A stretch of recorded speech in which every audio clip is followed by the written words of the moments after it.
Hey everyone, it is Irene Lyon here. I am tuning in live on the 8th of April. It is the year 2020, and I know that if you're watching this right now, you're most likely watching the replay, unless you got on real quick as soon as I went live. So as I wait for folks to come into the YouTube live room here, I'm just going to make sure all systems are a go. And looks like you're seeing me and hearing me. And just a quick note. So first of all, a little housekeeping. For those of you who are new here, this is the first video you've ever clicked on of mine. Welcome. My name is Irene Lyon. My site is just my name, IreneLyon.com. Please know that I do more than just show up here live and do videos on YouTube. I have an entire site with courses and programs and ebooks and audio sampler downloads that are free and video trainings that are complimentary to teach you what I'm about to teach you today and a little bit more. And if you want to get my full rundown of who I am, where I've come from, I'll do a quick intro actually, because I rarely do that, but we'll start that way. I have an entire biography on my site, all of my credentials, all of my team members who help facilitate this work, and my online programs, which are paid. Right now we are in the first third of our yearly program called Smart Body, Smart Mind, SBSM. And this is our kind of just really our signature program that we run once a year. Today, this year, 2021, it's the 10th time we have run this program. So we have done this a few times. It has been experienced and practiced in the global world. About 90 countries, people from 90 countries have gone through it. And for those of you that might not know, if you've just started to follow me, we are actually researching this at the academic level. So we are getting into the big leagues, studying this at the neuroscience level in academia, true kind of not randomized, but placebo controlled. I don't know who's in the study. All I know is right now we have a group of people who are being monitored and are experiencing the program, and we're going to test their shifts and changes. So just wanted to really put that out there, because a lot of times the question I get is, so Irene, how do I start? And you'll probably have that question today as I talk about how trauma is really released. We'll define what trauma is. We'll define what release actually means. It's not what we often think it is. And I just wanted to start off with that. I am a somatic experiencing practitioner. I'm also a Feldenkrais practitioner, and I'm trained in something called somatic practice. And I have two science degrees, one in exercise physiology and one a master's of research in biomedical and health science. So this is my world. This is my expertise. I've been doing this work since I graduated from high school in 1993. So wanted to just give that little overview for those who are new to me. And just wanted to thank my assistant, Crystal, who's going to be here popping in links. Again, if you have the capacity to peruse my site as I talk, please check out my site and all these pieces. And let's get started. So thanks to the 61 people that are here already. And thank you to the hellos and greetings that are coming in on the chat. I will take some time to do some Q&A. If you can hold off on your questions until we get to a bit more of that space, I might ask some questions as we go on of you, just little things. But I do have some questions that were submitted via Facebook, via email. And yeah, just let me know who you are, where you're from, so other people can see who else is here. Let me know if you're one of our students. Let me know if, like I said, you're brand new. So super excited to talk about this topic today. And just an FYI, I do these lectures once a month. If you haven't attended one, we have a playlist here on YouTube that has every single lecture. We also have a playlist with all of our Q&A calls, and then of course all of my weekly videos. So Don't be shy, get into this work, but know that to work with me indirectly through my programs, that requires moving into our paid online courses. That being said, there's a lot that one can do before they get into those programs and courses. Again, all on my site. So this concept of how do we, first of all, what is trauma? What is release? And how do we really release trauma from the body? And to get into this, I first need to define trauma from this, we would call it new traumatology point of view. So the new traumatology point of view, or way of looking at the human system, is really been birthed and born out of my predecessors, most of which are still alive, namely Peter Levine, Robert Scare, Bessel van der Kolk, Kathy Kane, people that have really understood and have worked in clinical practice and teaching others like me how to work in their practices, that trauma isn't something that is within the event. It's not the car accident. It's not the attack. It's not the injustice. It is what happens in the physiology. And I'm also going to make one distinction. I am open to all sorts of different ways of talking and using verbiage.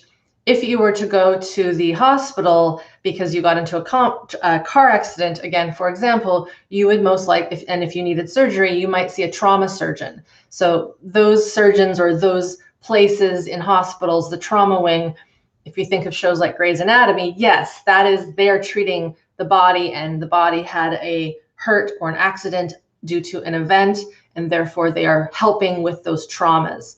That's one way in the medical world of defining a trauma.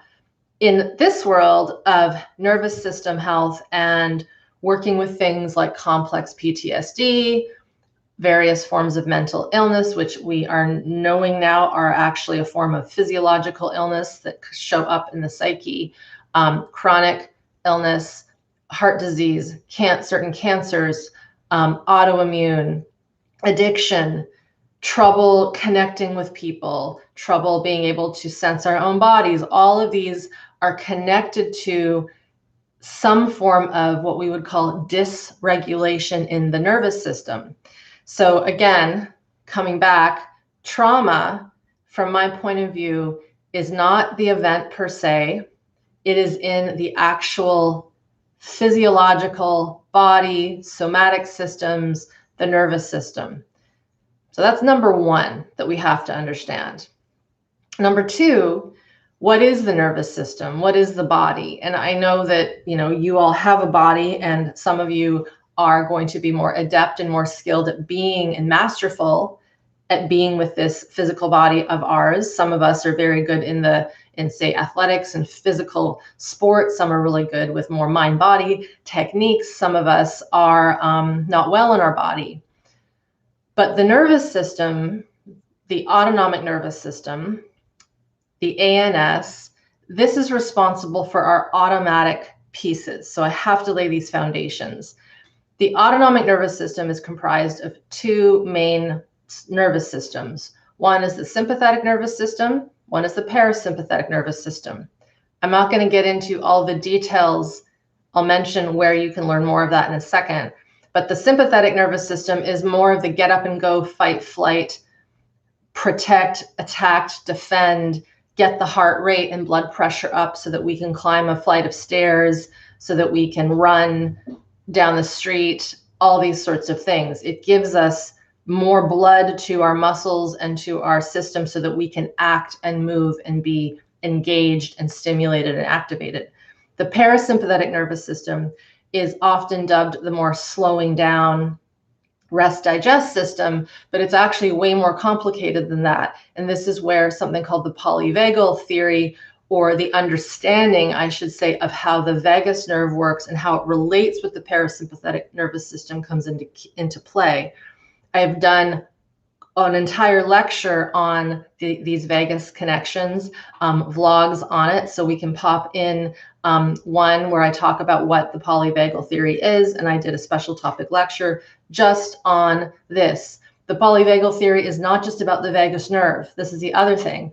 It is about how we as humans interact with our physiology and the environment in a hierarchical fashion, depending on the stress and situation at hand. If I'm having a nice chill moment with you guys or group around a campfire, one would hope that I'm in a more slow down, easy, chill, rest, digest, socially engaged mode.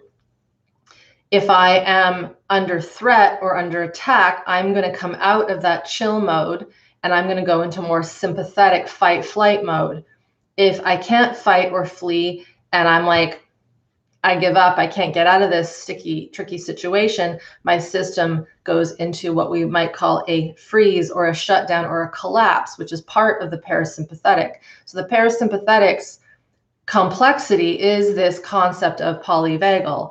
And it is nothing more. I mean, it's a big deal, but it's this concept of these different spectrums and different systems that our neurophysiology and our neurochemistry have to cascade through to when we are safe and feeling good and warm and fuzzy, or when we are not and we are needing to go into protection mode.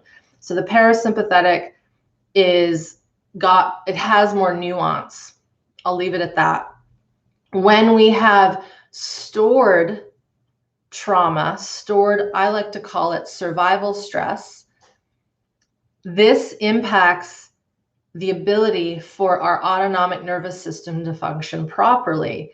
The other thing that I didn't mention about the autonomic nervous system is it not only governs the fight, flight, freeze, it also is in charge of how we digest things. So like if I drink a bit of water here, if you've got a drink next to you, you can do the same and imagine this. I don't have to teach myself how to swallow. I don't have to teach my body how to bring that water and that liquid through my stomach, through my intestine, small intestine. I don't need to. It just happens automatically. Thank goodness, right? That is automatic. So the autonomic nervous system is responsible for that stuff that goes on in our system. It's responsible for hormone release, how our immune system keeps us safe and protects us from whatever is within and around us. It is responsible for our heart rate shifting and changing, our blood pressure, our respiration, right? If we start to climb up a flight of stairs, we need to start our increase in our respiration, inhale, exhale, blood pressure goes up to meet the demands of the act, movement, task that we are doing. So autonomic nervous system is just what we need. The thing that's interesting is that when we have got things that occur to us, we typically call them traumas, right? I had an emotional trauma. I had a physical trauma. I had a sexual trauma. I had a medical trauma, all these things. That's fine. I think it's fine to say that, but I'm trying to be a little more accurate in defining, is it a trauma or is it that the system is dysregulated as a result of that event or that series of events or the generational past or the abuse? I prefer the word abuse to trauma because someone may have a certain type of abuse and then another person has the exact same type, and how they deal with those different hardships, shocks to their system, abuses, scary, bad thing, it is determined by how their internal physiology and how their autonomic nervous system was originally wired when they were young. So now I'm going to funnel into how this all starts and how we often fail to know how to process these hurts and harms and bad, scary things because of what occurred to us when we were young, in utero, to our parents before we were even born, which sets them up to either know or not know how to work with us and help teach us as little human animals when we're young. So again, I'm going to go back. This idea of trauma, again, in my suite of words and how I describe this. It's not something that's in the event. It's how it ends up in the system, whether it is what we would call dysregulation, somatic stress, and also know that when trauma and trapped stress, these fight, flight, freeze responses get trapped within us, for some people, it impacts the cardiovascular system. For some people, it impacts the gut. For some people, as I mentioned, it impacts how we think, how our psyche works. For others, it affects the immune system. For others, it affects their need to have external coping and soothing mechanisms to bring themselves down. This would be addiction. For some, it is going into really toxic environments and or relationships over and over again. For some, it is none of the above, but it's constantly self-sabotaging ourselves and feeling like we're no good or we have no purpose in life, et cetera, et cetera. So just to wrap that one up before I get to the release part, trauma is something that is not necessarily, in my opinion and from my experience, in the event. It is how an individual acts, responds, feels, processes the outside bad, scary thing that happened, and then whether or not that gets stuck and embedded in the system. Now, if we think about something really simple, so let's just say you, and this is like my common go-to example, you're walking in your home and you stub your toe on a coffee table or something on the ground, and it hurts like hell. In that moment, that very benign, but I've broken a toe doing that, so it can really hurt. The system goes into a stress response. It goes into a sense of something's not right. Oh gosh, there's a piece of bone that got broken, or maybe there's a ligament that got torn, or maybe you've cut the skin.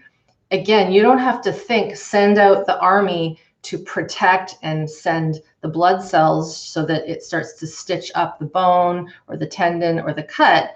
You don't think about it, it happens.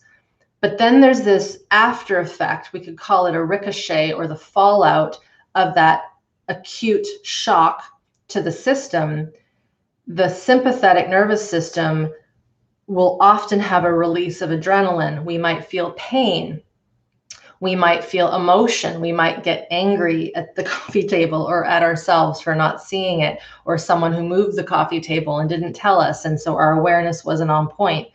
Our system goes into a reaction, and our body wants us in that moment to pause and wait for that high stress to come down. Now you might be saying, well, Irene, how do you know that the system wants us to wait? All I can say is, trust me, the system, human system, does not want to live spiked up in a chronic survival response. It wants to come out of the intense pain, the discomfort, the emotional flush that comes up. And so here's your number one. So I'm embedding these how-tos. From this day forward, and I say this to my students all the time, and it's probably one of the more underestimated things that you can do to foster greater capacity in your body system so that you can release and you can let go of the old abuses, hurts, harms, troubles, etc., that have occurred to you.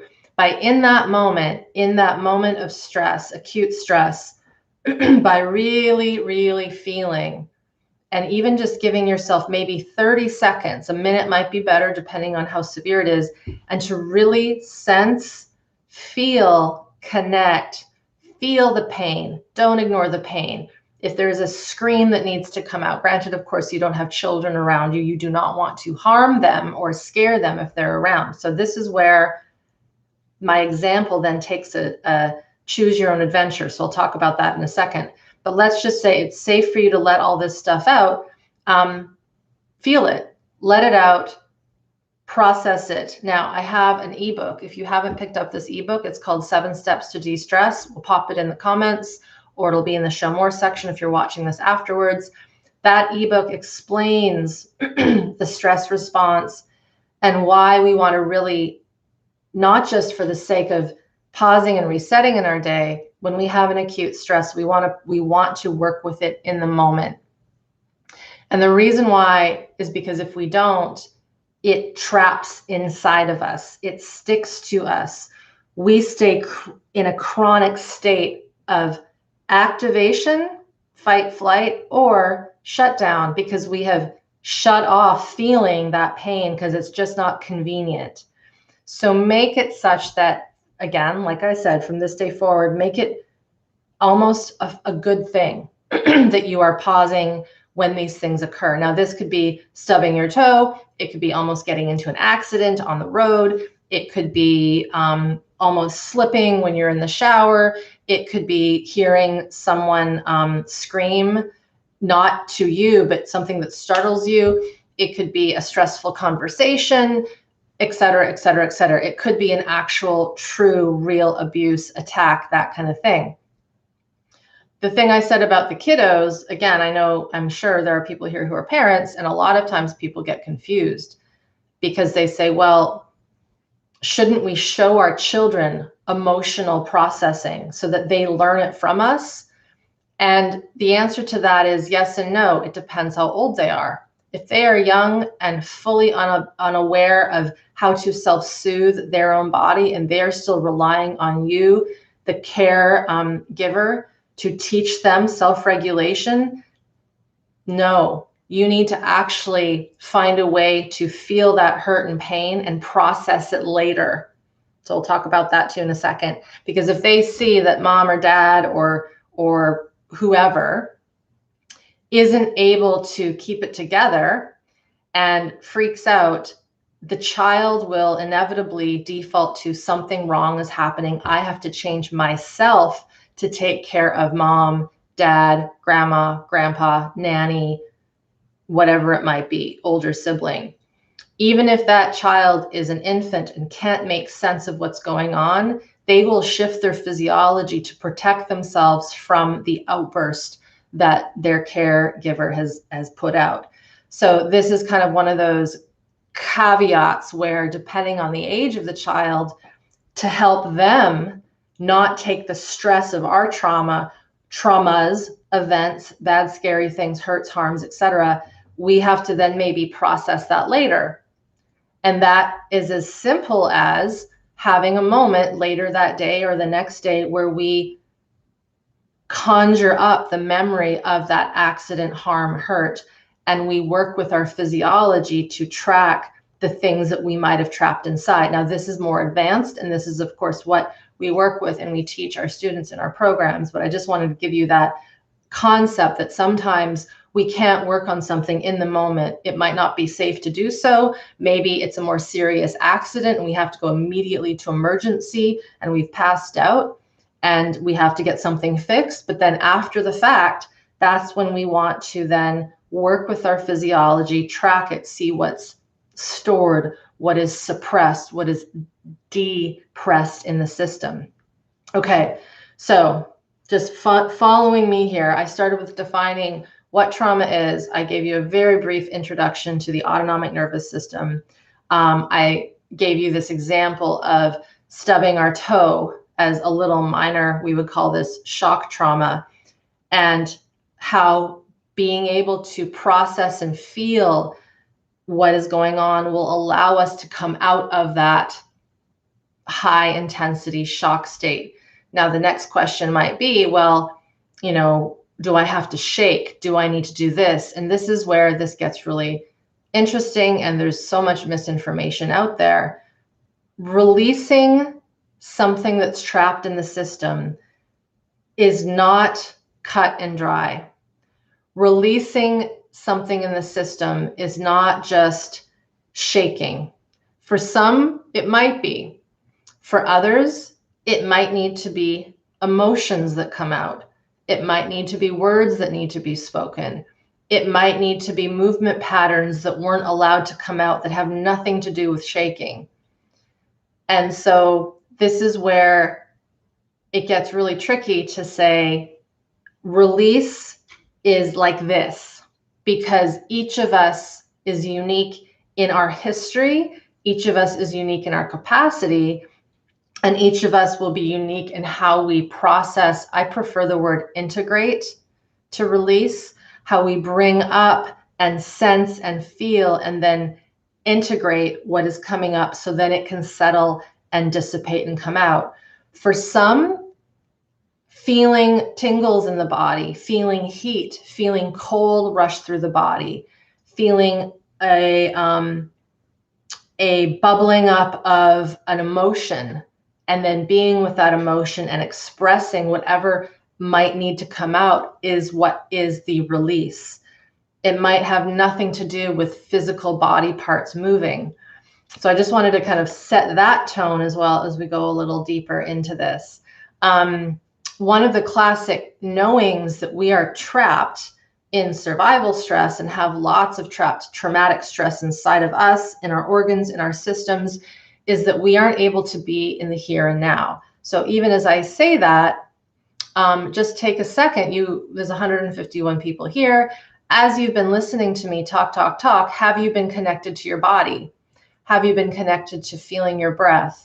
Have you been connected to feeling the ground under you? And you can just write that into the chat if you want to. How are you connected to your somatic body self while you're engaged in this learning mode here? And one of the things that is most difficult for humans to get is that we have animal physiology, right?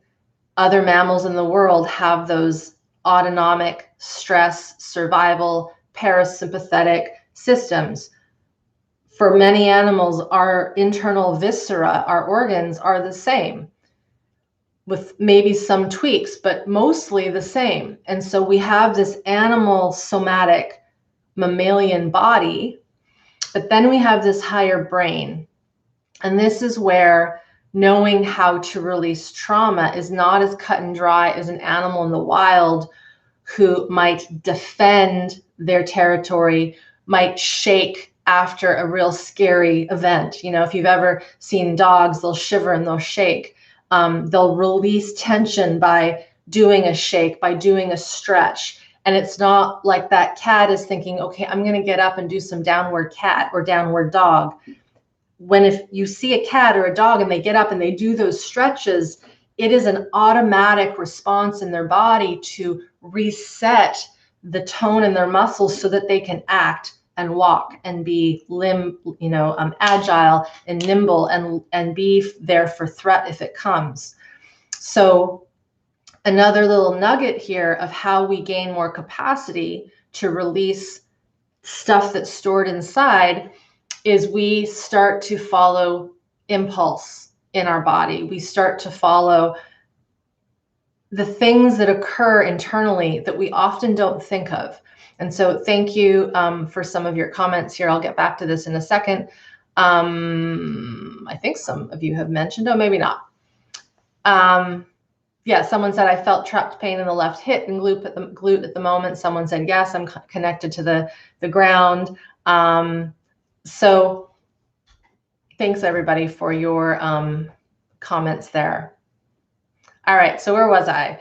This concept of how we follow our impulse. So the first thing I started with, again, a little bit of education, right? We always want to start with education. The second piece is dealing with stressors and troubles in the moment, in the now moment, so they don't stick.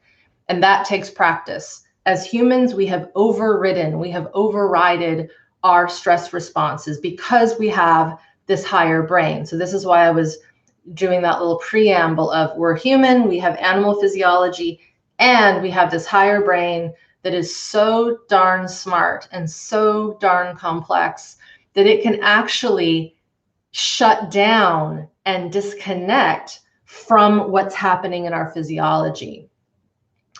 This is a problem. It's okay when we're in a moment of absolute abuse, perhaps. We will maybe have to dissociate to handle what's happening to us.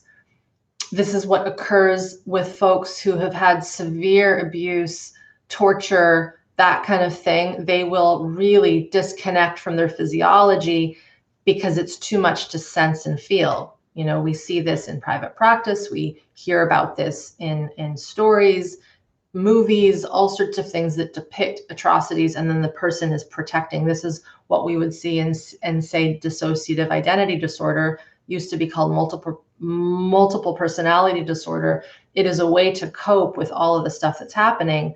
So our higher brain can protect us, and that's a good thing. But if we are no longer in the traumatic stress, if we're no longer in the event that occurred 20 years ago, 30 years ago, 40 years ago, or even generationally to our ancestors, if we're not in that anymore, but we still have the wiring in our noggin up here to protect us, we need to do some work to help bring back more qualities of sensation to the body. So I'll pose this question. If you have a broken bone, or say a cut, you know, I will use my stub toe example, the system can't heal it in one moment. It takes time, right? And if your system is overstressed, if your system isn't getting good nutrients, if you're chronically dehydrated, if you're living in a toxic environment, if just the situation around you and the past is still on your back like a backpack, the ability for the system to deal with that cut or that broken bone or that shock trauma, let's just say, is less able. It can still do it, but it's going to take a lot of time for that cut, let's just say, to heal. And I know this from speaking with people who have autoimmune conditions, who are chronically stressed, who are living in what we would call chronic PTSD, which is the fight, flight, and the parasympathetic freeze just on all the time. Their autonomic healing repair mechanisms are dampened. They are under stress because the system is trying to just keep them safe. Even though there's no danger around them, there is a message saying danger, danger, danger. And so let's just say you get that cut, it's going to take a lot longer for that cut to heal when the system is under stress. The other example I'm going to give, if we think about a goldfish in a bowl of water, which is how you often see them, there's this concept in science, in biology, where if the fish is sick, do we help the fish, or do we make sure its environment is healthier? The water is healthy. The water isn't filled with toxins, right? Do we just give the fish medicine and then plop it back into the environment that's toxic? Or do we clean up the environment and then let the fish respond to a cleaner environment, and over time it starts to heal? So I'm sort of laying that idea that would be called terrain theory, for example, where we change the terrain, we change what we're offering the fish for its nutrients and its goodness, its home. So for humans, when we have a cut, for example, I'm going to pull this back together. Don't worry, guys. When we have a cut on our hand and our system is already under stress, it's going to take a lot longer for that cut to heal, because the system is trying to figure out what it should fight next. Who should I attack today? You know, what should I forget? What should I disconnect from today? And it doesn't know how to address just that thing and go into healing mode. So all of that, let that settle. For us here today, I will make the assumption that many of you are here because you know you have old traumas, old survival stress. Your system is living in some form of fight, flight, freeze, some form of maybe dissociation, which is also called derealization, depersonalization, disconnection from the environment. We aren't able to even see what's around us. We're kind of like a walking zombie in a sense. Or the flip side, We are hyper aroused. We are hyper vigilant. We are always looking for the next thing to attack us. In this state, we will actually create drama. We will create drama to perpetuate the old traumatic expressions and wires in our body, because that's our MO. We know how to be that way. We don't know how to be calm and soothed and engaged with the world. It's foreign territory. So our system will keep looking for ways to keep us trapped. And I see this in students that I work with and in clients I saw when I was in private practice. We would be doing a lot of good work, or they'd be doing a lot of good work on their own, and they're feeling something shift, and it's so foreign that they second guess that that's even possible. Or they're like, well, this just seems too boring. I got to find a little bit more intensity to bring my system back up to what it's used to. So again, let's just say you're here because you want to understand how this trauma stuff works, how it is supposed to be released, how it is really released. As I said in the title, there's two situations that often people live in. Again, this sense of disconnection, dissociation, and then this sense of hyper aroused, looking for danger all the time. The interesting thing is they kind of play together, because someone who has more of that dissociative tendency is often like that, because the high alert, needing to look for danger all the time just became too exhausting. This is how someone ends up in what we would call adrenal fatigue, adrenal burnout, where the system is just collapsed. It has spent its whole life looking for danger, and it's maybe not there, but they're expecting it, so the system stays ramped. So again, hypothetically, you've got all this chronic stuff in your system due to the past that was scary, bad, and wasn't good. What do we do about it? First thing, education.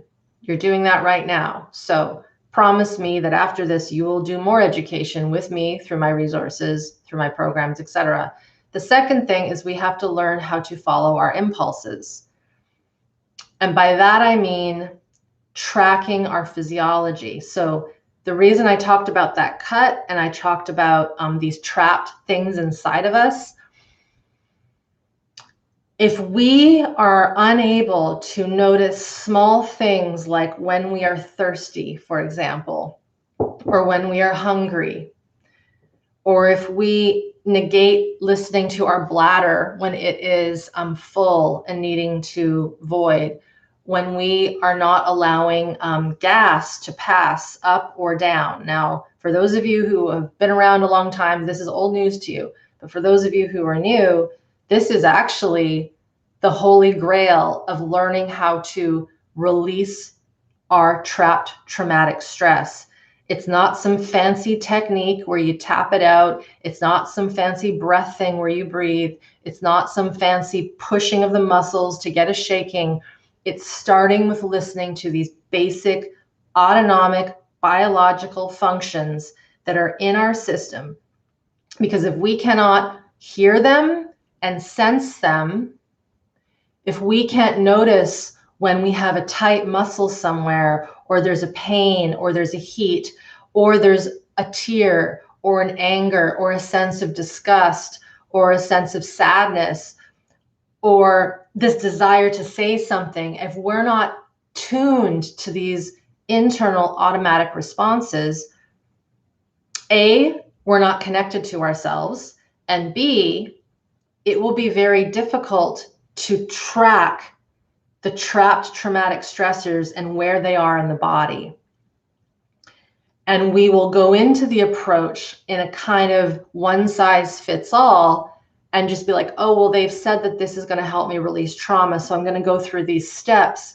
But we're doing it from a cognitive external locus focus, as opposed to what is my system needing to bring up and out. So I'm going to pause on that. So again, education, and then understanding our physiology, and then being able to listen to our physiology. If I go back to my example of stubbing my toe, breaking my toe on the coffee table, that is an opportunity to teach myself how to feel in the moment because it hurt in the moment. There's no denying it. It's there.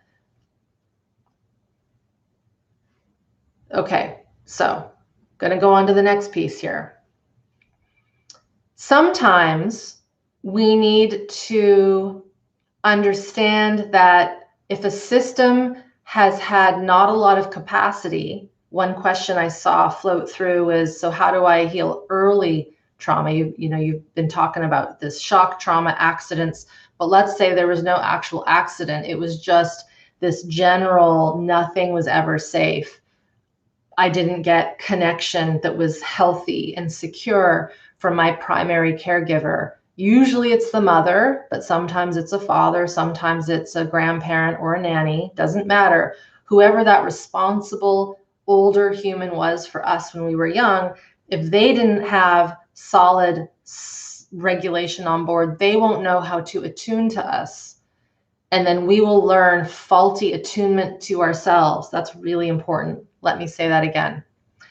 If our primary caregiver doesn't know how to listen to their own physiology because of their own trapped stuff, and then they can't listen to their own, so they can't understand us, and they're not helping us co-regulate and soothe, we then get faulty information about how to soothe our own autonomic system.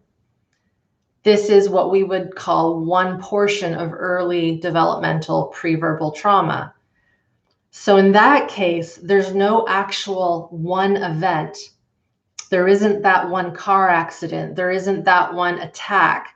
There isn't that one natural disaster that obliterated the village that I was growing up in, for example. It's this low-level, insidious, always feeding the little one what it needs, but not in a way that's healthy. So the question is, or I should say, that is an instance where there might not be a shaking release. There might not be an actual memory of processing that horrific thing we saw.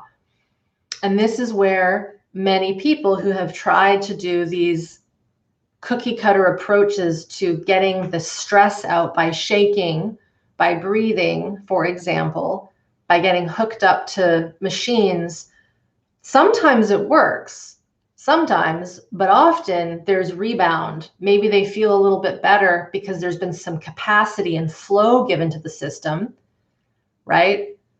But the core level of wiring has not been impacted. And so if you know that your early stuff was more like what I just said, and someone just said, this was both my parents, this is where I'm going to sound like a broken record. Education, following your impulses, getting into your body, and then further to that, learning how to really orient to the here and now. As boring as it might sound, can you feel the pressure of your body against whatever you're sitting on? Can you have your eyes and attention see and explore the space around you and let that come into you or you go to it? When we, again, like I said, if we've had these scary things happen to us, consider an infant who's not being attuned to. They're crying and crying and crying, and the cry is the cry of, I'm too hot. I see this all the time in grocery stores. Baby is crying, and you look and they're beet red, and they're still all bundled up in their winter clothes. And it's hot in that store. These are true stories. I've seen this. And the mother doesn't know, or the caregiver doesn't know what to do. And I've seen mothers scream at their babies in stores. And it's like, look at the face. They're hot. I've already stripped my jacket off, you know. If that isn't attuned to, if that little one doesn't get what it needs, if that cry can't be listened to, the cry of that is very different than a cry of hunger, than a cry of a belly being a little distended and gas being held. The baby starts to not learn how to self-regulate. They are in a state of stress.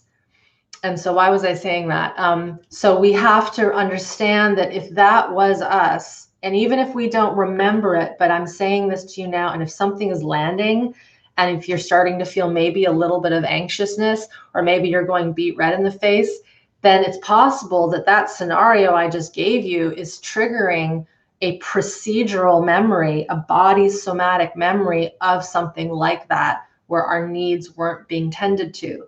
So in a case like that, there ain't no shaking response to heal that trauma. It is you learning how to take care of your body now and listen to it now. See, this is why this isn't very glamorous. It really is some of these gentle lifestyle, self-care, nurturing practices that we didn't get when we were young, and we essentially have to reparent ourselves. It's not really inner child work necessarily. You could imagine that little one that was left to cry and be overheated or be hungry or be overfed. This is something that I've seen, kids being overfed, not wanting to eat everything, and they're being forced to eat stuff. That is a perfect way for someone to disconnect from their body. And then we wonder why so many people have trouble with eating cues and hunger cues and I'm full cues, right? It's been messed with in some way. So again, how do we release trauma? It depends on what the situation was. What I have learned in my practice and in my programs and working with people is that whether you have had a early trauma, like what I just talked about, maybe it's a medical trauma. This is a common thing. Babies are born and they need something fixed, right? And they need to get it fixed or else they'll die. They have to go into a little bit of survival physiology to handle that stuff. And up until this day, pediatricians, doctors, they still don't know that they should be sending that baby to a somatic practitioner to help it get its life force back because it's been dampened by that surgery. So that's one example. So sometimes it isn't just neglect and abuse, it's these real life events. Maybe there was a death in the family the day that we were born and mom was distraught. Maybe she lost her partner that day, or vice versa. Well, it couldn't be vice versa, right? The mother would have to birth the baby, but you get my point. So there are so many instances where this early stuff imprints on us. And then we wonder why doing these step-by-step things aren't working. It's because it's actually a lot simpler, but the simple is complex. Because if we are now saying I'm 45, so let's say you're 45, let's say you knew you were that baby that was not attuned to, wasn't securely attached to, parents hated each other, there was never any space for play and goodness, and there were conditions on love, and that's just how we were brought up. And then maybe along that lifetime, you had a car accident or something like that, and now you're 45 and you're like, well, where do I start? I start, when I work with people, all at the same level. We start with education, following impulse, learning how to connect to the environment, orient, and then a little further is being able to notice when our stress responses go up more. And again, I don't start teaching people that on day one because it might be confusing. It's like you're learning Greek and you can't decipher the language, the writing. It doesn't make sense because you haven't done the ABCs and 1, 2, 3s, which are the things I've already mentioned. So again, if you're new here, get into more of my videos. I highly recommend watching the 3-part healing trauma series. It's on my site, 100% complimentary, because I don't want to go into all the nooks and crannies of the science and the research. It's in there. In that video, the first video, I talk about growing capacity. I talk about an analogy I use, a swimming pool and beach ball analogy. If you don't know that analogy, you need to know that analogy. So make sure that you do your homework after this and watch that.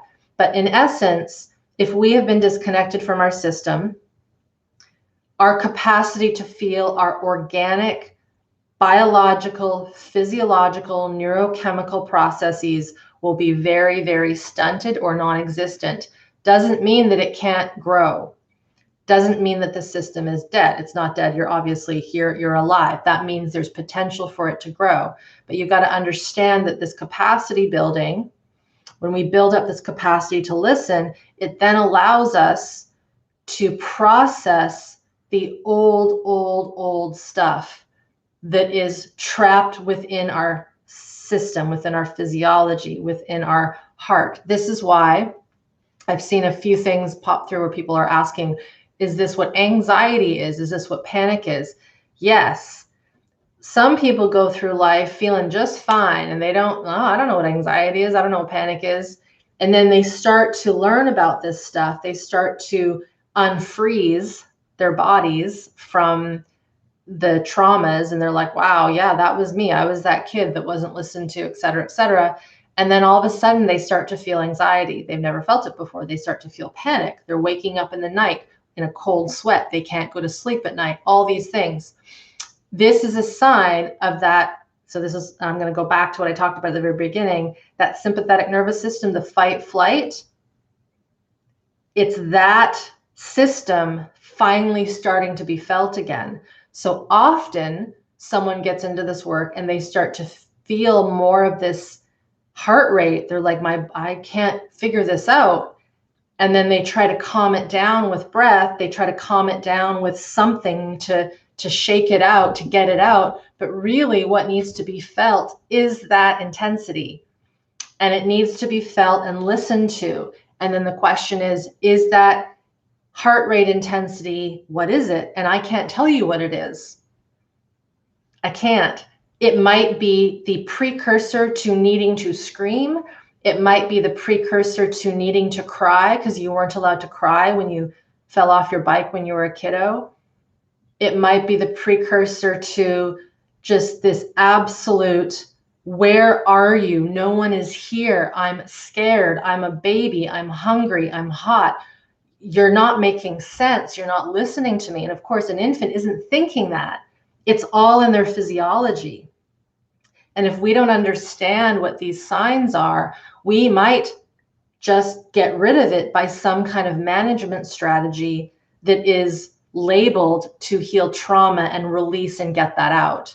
And this is why I see people come back over and over again with the same symptoms and the same troubles, because they haven't gotten to this kind of more root, boring, mundane element of learning how to listen to their body. Do not underestimate what I've been talking about listening to your hunger, your digestion, your bowels, your urination, your heat, your cold, your need to rest, your need to speak up, cry, stomp your feet, be angry.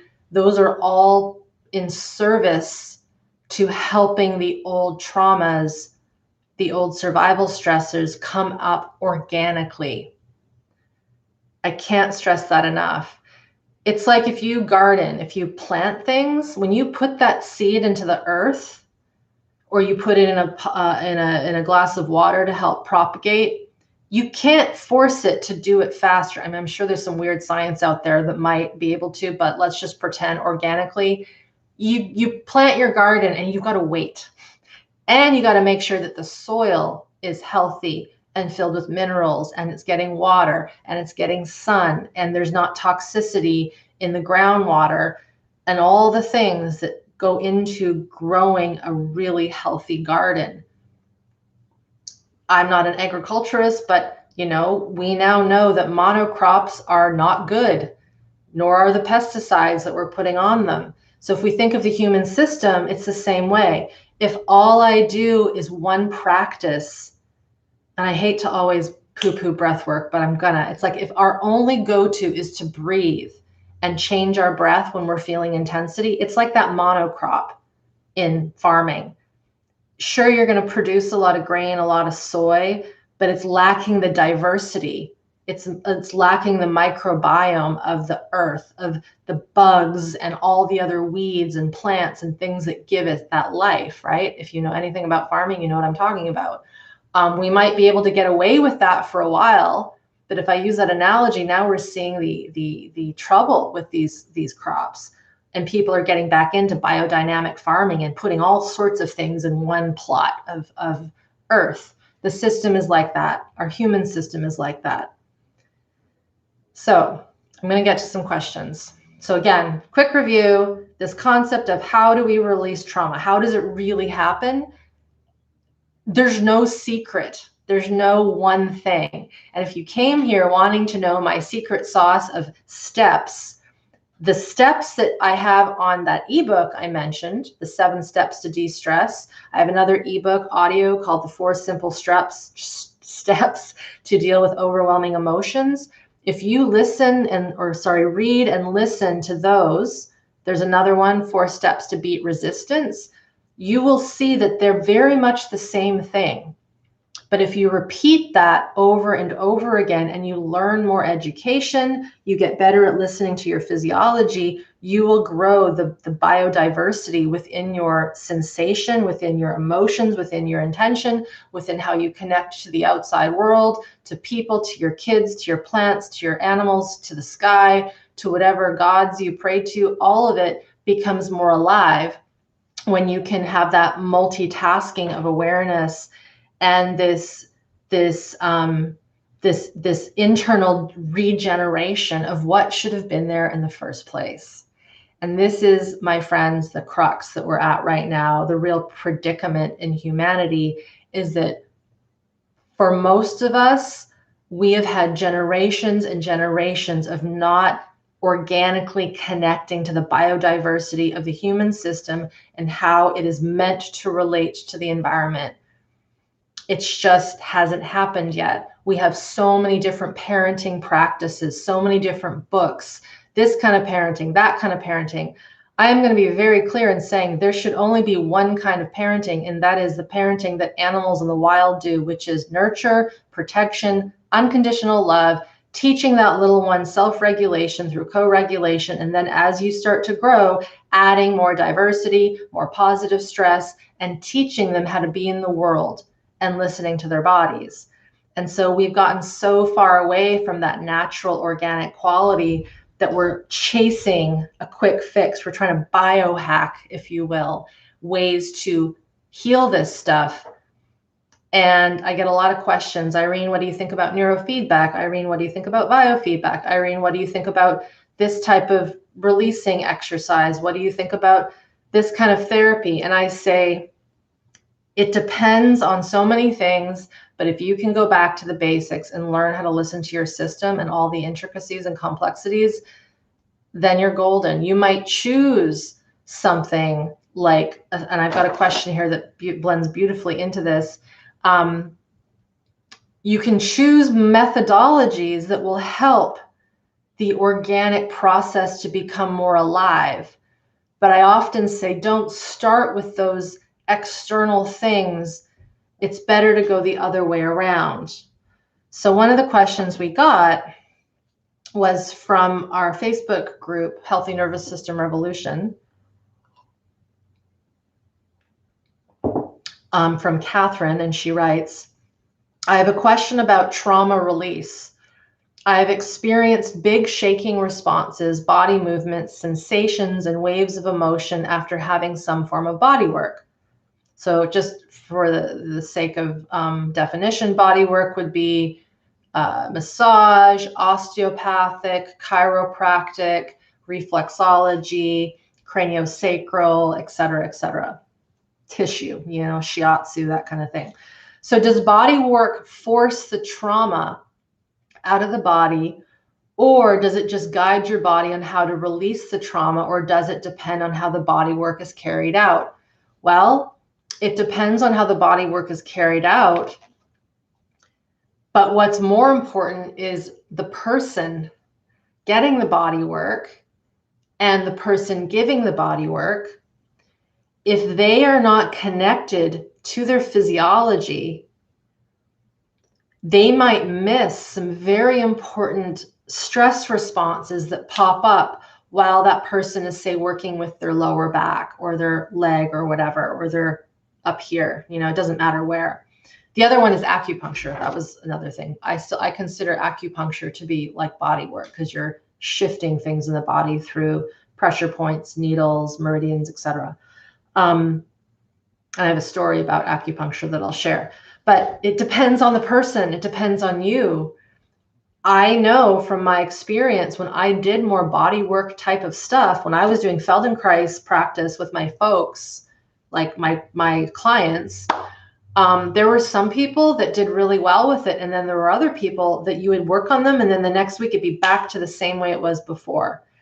And this is actually what led me in to learn more about the nervous system and somatic experiencing and this new traumatology that I mentioned at the top of the show about what trauma actually is. It's not in the event, it's in the physiological system.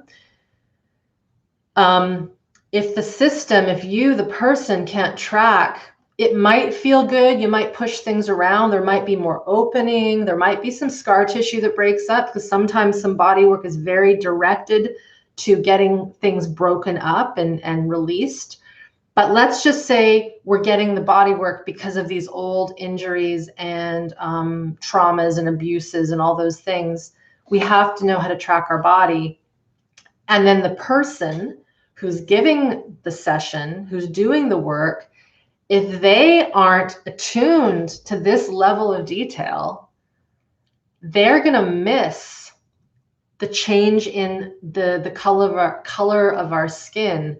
They might miss that we've just held our breath. They might miss that they're holding their breath.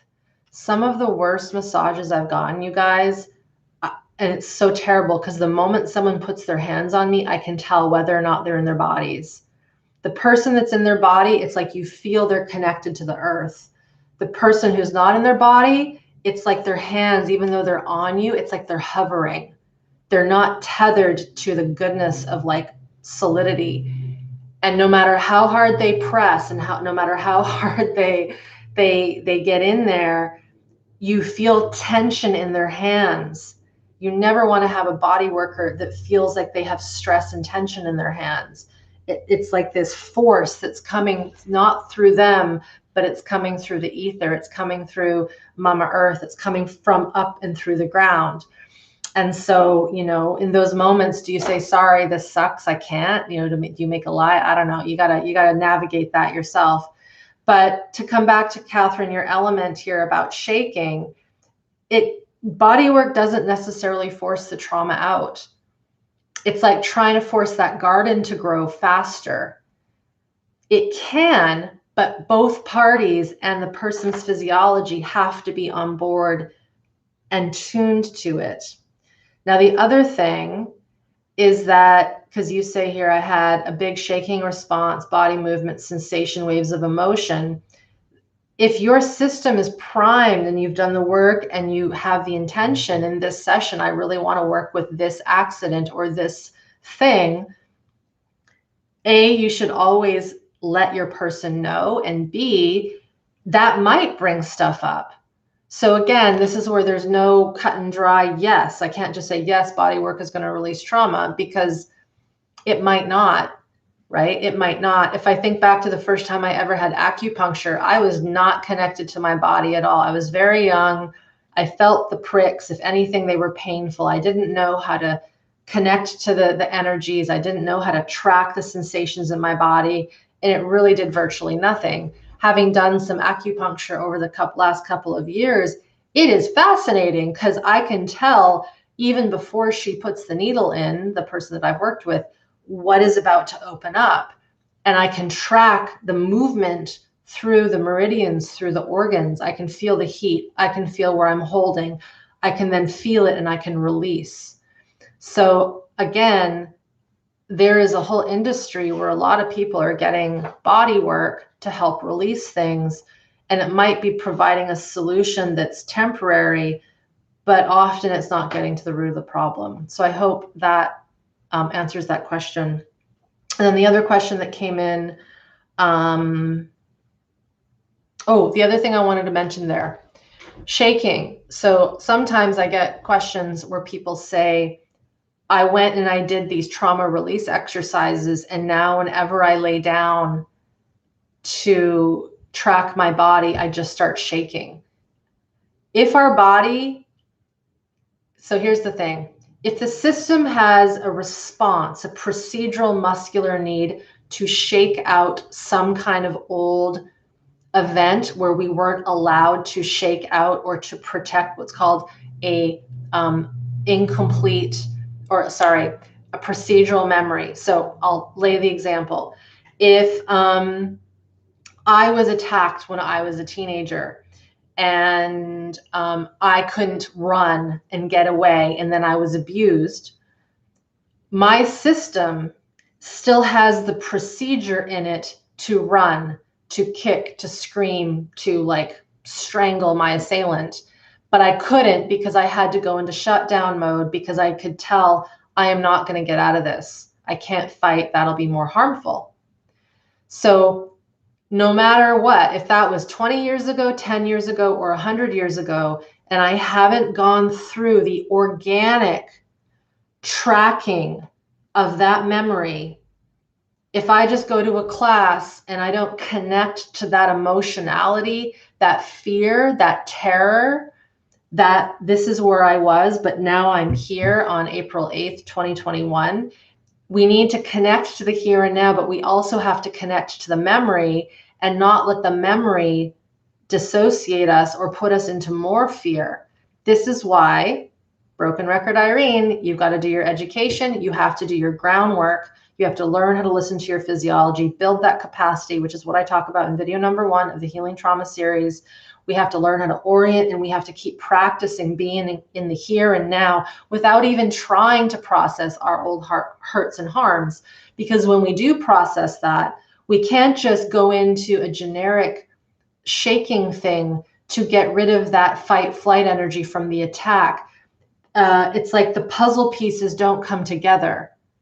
They need to come together in the essence of that attack when I was 16. It has to match up.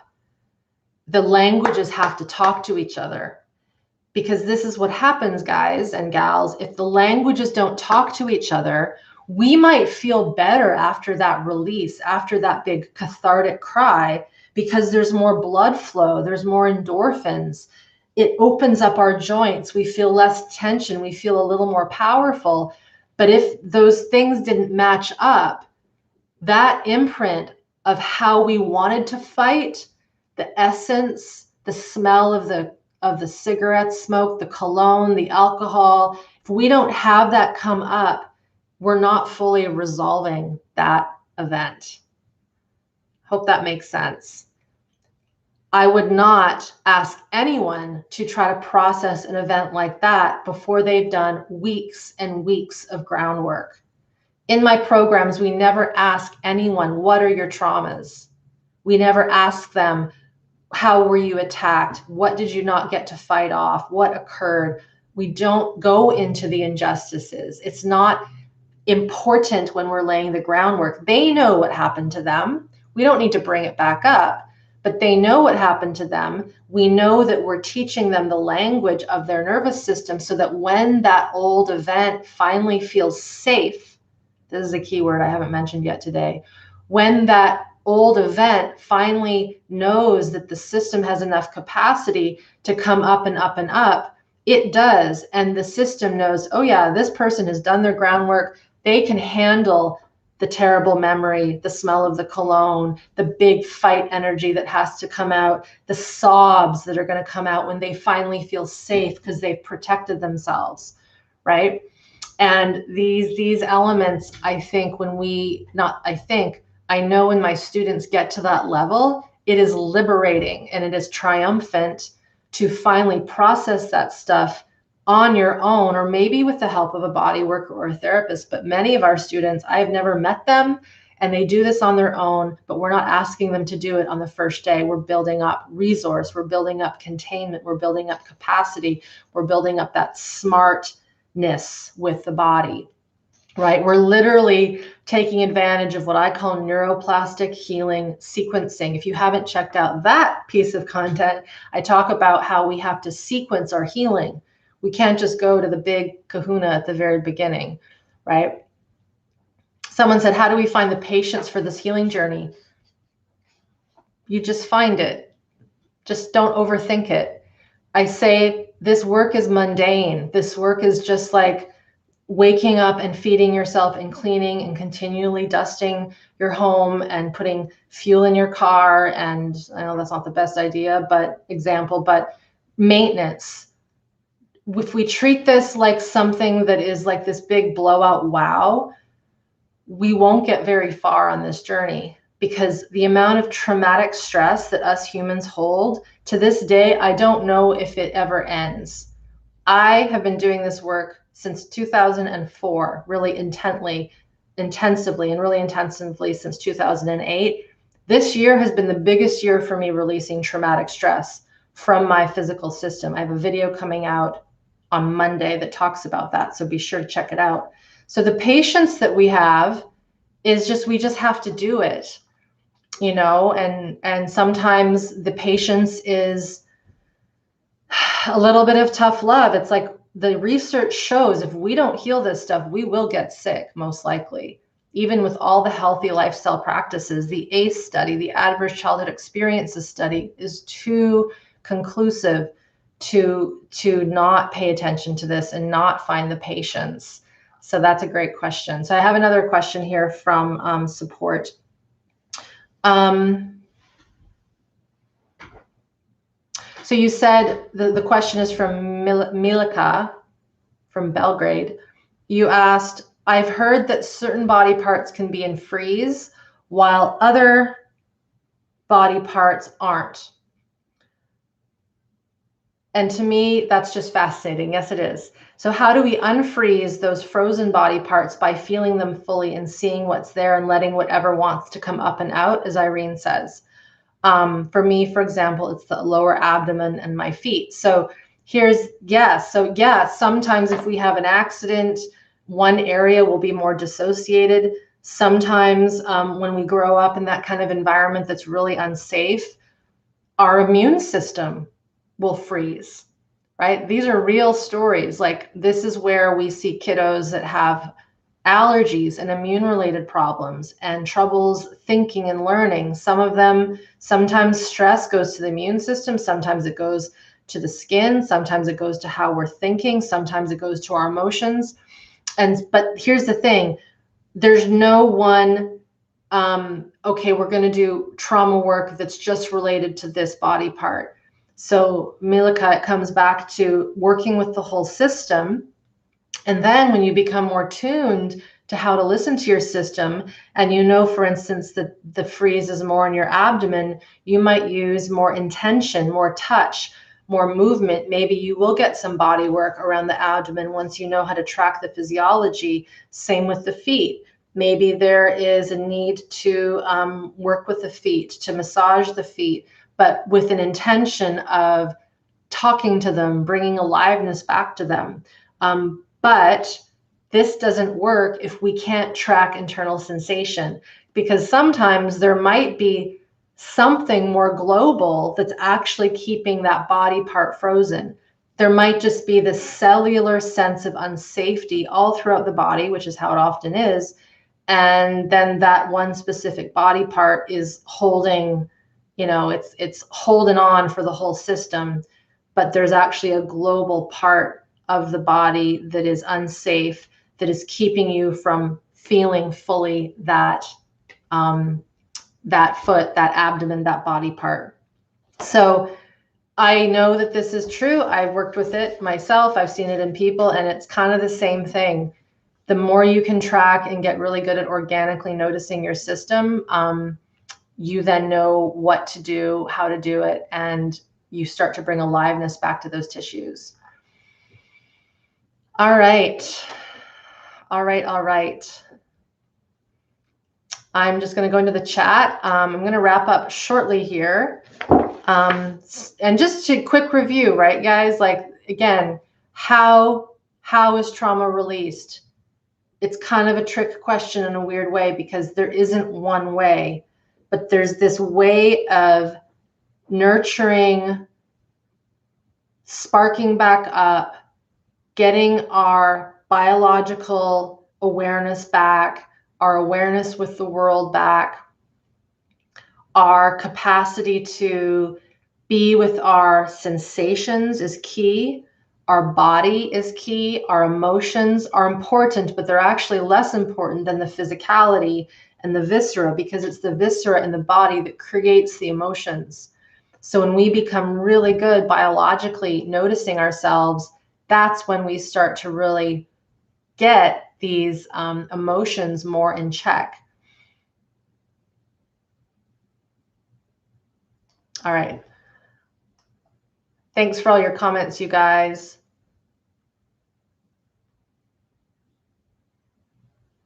All right.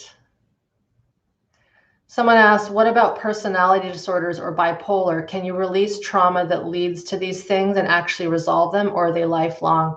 I believe that they can be healed. I've seen it. Of course, some things are more severe than others. It depends on the circumstance, how bad the neglect was.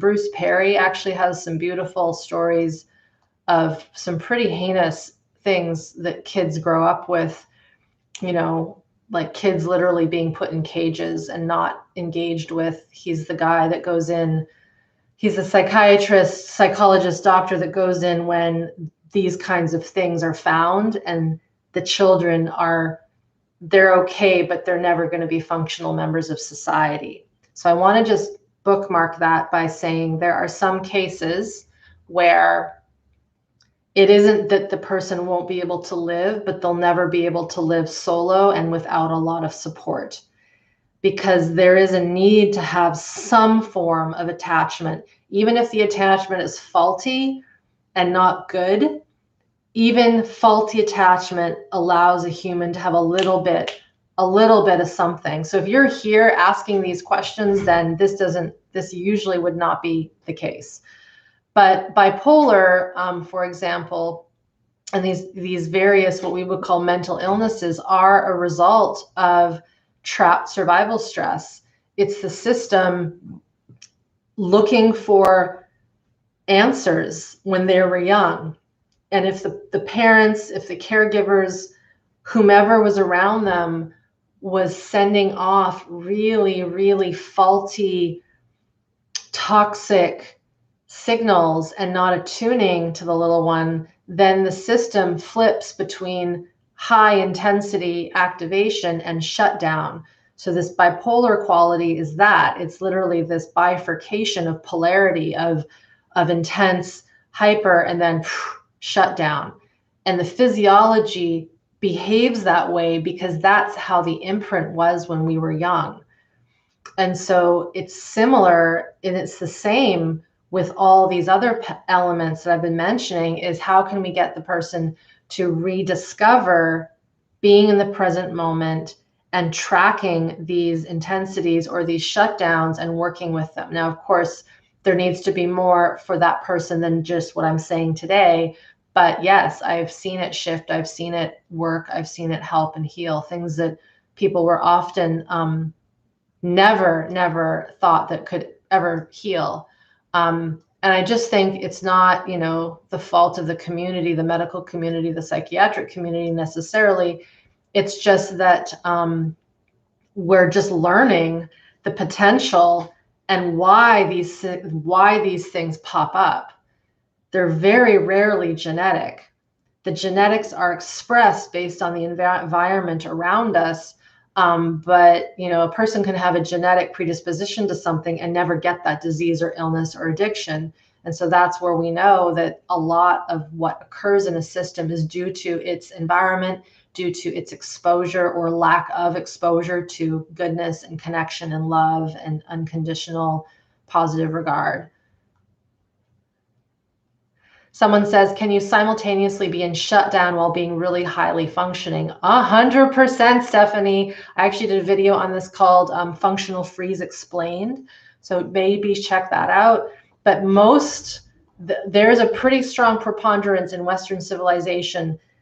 Our productivity and all of the glory of industry and tech and all of it has been created due to a lot of folks being shut down in a functional way, right? The way that we work typically is through survival, especially when we're not connected to the physiology in the body, right? So yes, 100% yes. Just going through your comments, you guys here.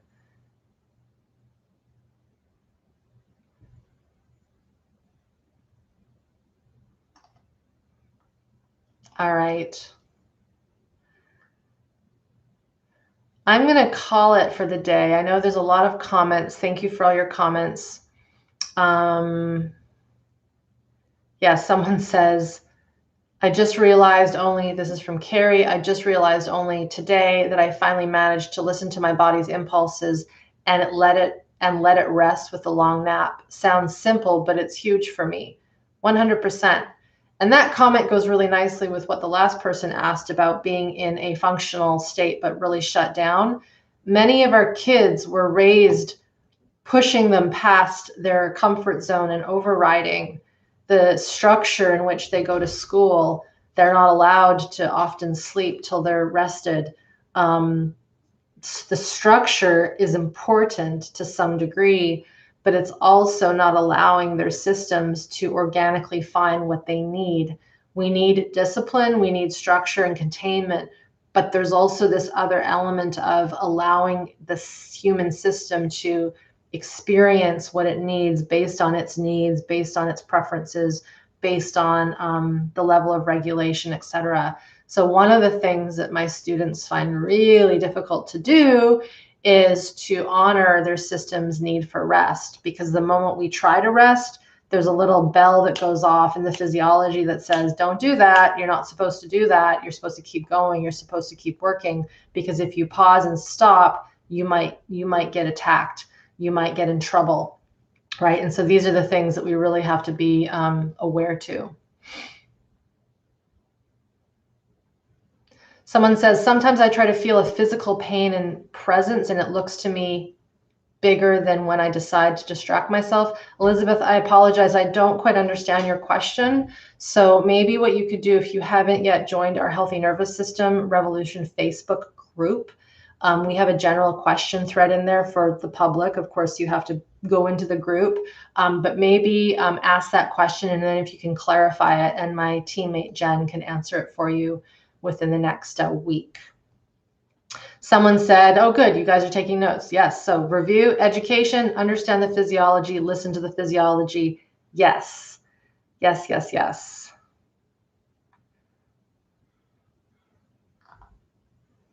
All right, gonna sign off for today, you guys. There's many comments in here. What I'll do is we will obviously have this remain live up here. I can't stress enough, get into my resources on my site. This has been a lecture to give you ideas and spark up your psyche and your body to understand how this trauma stuff, this release stuff. There is not a one size fits all. There is a one size fits all when it comes to getting the basics on board and just reconnecting with the body and your somatic self. That is very much that, but how you experience it and how you go into that is going to be unique to you based on your previous experience.